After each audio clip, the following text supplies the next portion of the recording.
so let's get you up to Foxborough as we check in with our commentators, Brandon Gott and Charles Davis. Thank you very much, Larry. We are here on a beautiful afternoon for football.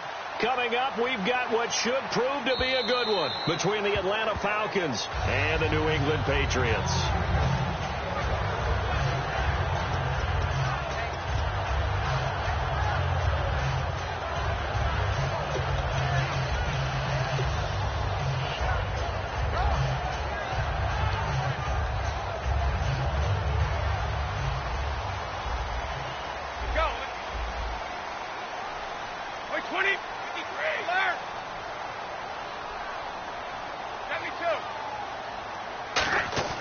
Brady now on first down. And right side caught. Hogan.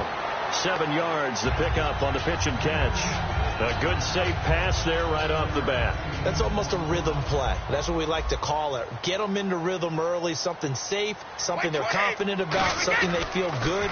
And once that's completed, then you just keep moving from there because the confidence elevates. It's a loss of 2, now third down.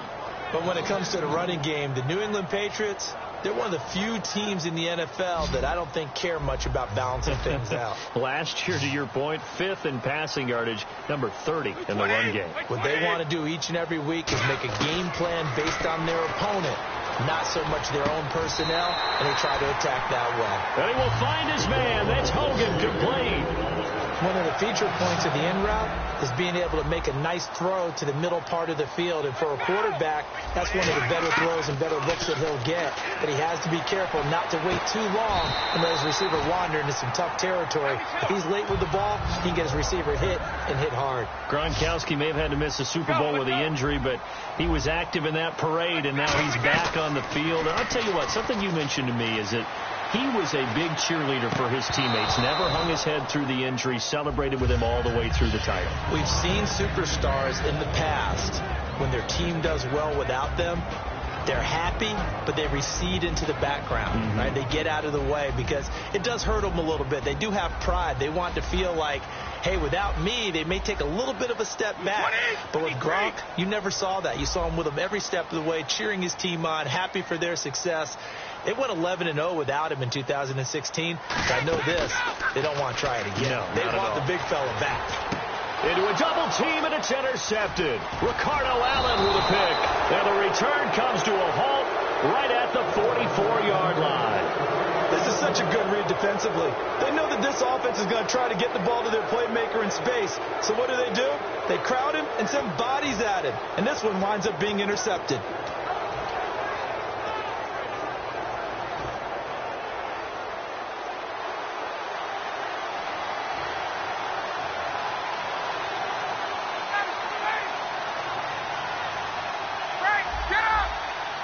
They'll put 2 receivers left, 2 to the right. After the interception, here's Ryan. He completes it to Julio Jones. It's a pickup of 21, and it'll be first down Atlanta.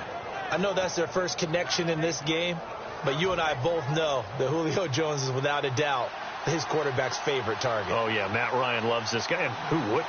Yeah, and the reason that he's that is because of his dependability. And quarterbacks have to have that from their receivers, meaning they know where they're going to be when they're running certain routes. They don't break them on them. They don't change them up and do their own freelance stuff and put their quarterbacks in bad situations. Matt Ryan has ultimate trust in Julio Jones.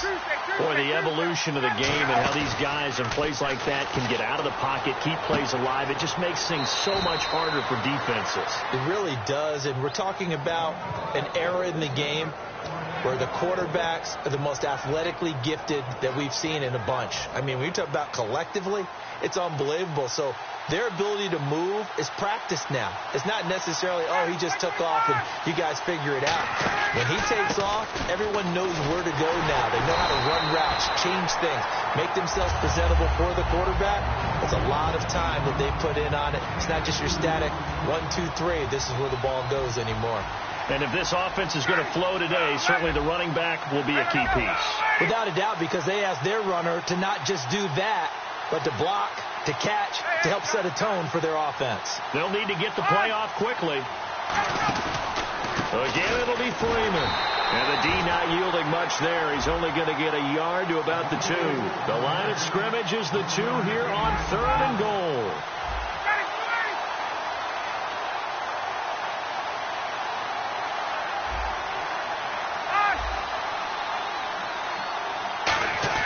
They'll run. It's the fullback DeMarco.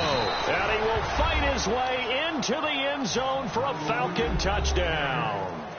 Patrick DeMarco taking it in from 2 yards out. And the Falcons have taken the early lead.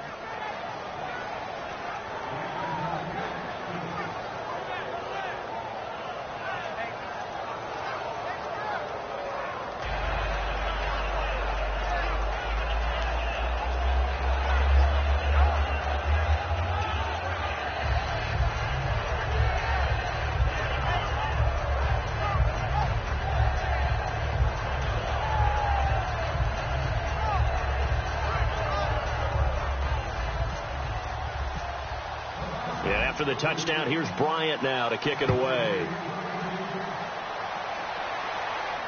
That's fielded in the end zone. And he'll wind up about 4 yards shy of where he would have been if he had taken a knee, as they'll start at the 21-yard line. Out comes the New England offense to see what they can do this time. Looked like they had something going last drive. Then the interception happened. Will they recover? The memory they need to keep with them is that they did have something going. They were moving the ball on offense, had a nice sequence going. Don't worry about the other part. You can't get that back. Let's go back to what you were doing well before. I thought you were going to say they need to have no memory, but remember the good part, forget the bad. I like that even better. The starting defense for the Falcons. Vic Beasley's a very talented outside linebacker whose #1 task, rush the passer. But he has the athletic ability to drop into coverage. Easy. Brady again here on 2nd and 10. And he's got Edelman for the first time. That's complete. A really nice pickup of 14 yards, and it moves the sticks. The former 7th-round pick, Julian Edelman, just continues to have such a productive career. And has made himself into a receiver. Remember, he was a college quarterback, and not just a productive one, a very good one. At Kent State, right? Yes, a great leader, a guy who can make plays with his feet and his arm. Got to the NFL and had to convert into being a receiver and was drafted that way. And that conversion, oh boy, it's been good. Again, it's Brady. And he's got Edelman on the out route. That's complete. And he'll get it down to the 47 here. 9 yards on the pickup there, and it keeps the drive alive. A little football 101 there. You just see the receiver try to run down the defender, meaning he goes right at him, and really trying to move him a little bit towards the center of the field so he can put his foot in the ground and break to the out, to the sideline, and make a catch. Now Brady again. But it appears that they read man defense and went to the out route, and what you have to do in that one is the receiver's got to make sure he works the defender towards the middle of the field to give himself space to cut to the outside and have that ball delivered with good timing, and they got it done. To the right side, and he's got Edelman. Give him 9 there on the first down completion. Offense walks to the line for play number 7 of the drive. But that's what you're looking for when you want to throw the ball downfield. You want one of those guys who can play out on the perimeter, can play out wide, who can not only get open, but when the... And he'll take it into the end zone for a Patriot touchdown. Julian Edelman, 28 yards. And the Patriots are within an extra point of tying this one up. And correct me if I'm wrong, that was just a simple fly route, wasn't it? No, there's nothing to correct at all. You've got it down pat. And I just remember as a player, when I'd be in practice sessions and I'd hear 9 from the receivers, that meant fly route, go, look out. That was the 9, and he just kept going all the way into the end zone for the touchdown. Atlanta now coming out on the field. And they were able to punch it in the end zone last time. They'll be looking to do that again here for the defense. Obviously, they'll be looking to stop them from punching it back in the end zone. It always is punch-counter-punch, isn't it? And which team has the advantage? Well, let's just go back. Last time on offense, they rolled downfield, get into a good rhythm. You can see a little more bounce in and out of the huddle. You can see the sideline really get into the game. So defensively, you're thinking to yourself, how do we take that away from them? How do we get the advantage back? Let's see what they come up with. I think pressure is always the first way to go. You love pressure. I love it. We'll see if they dial it up this drive. Second down following the run.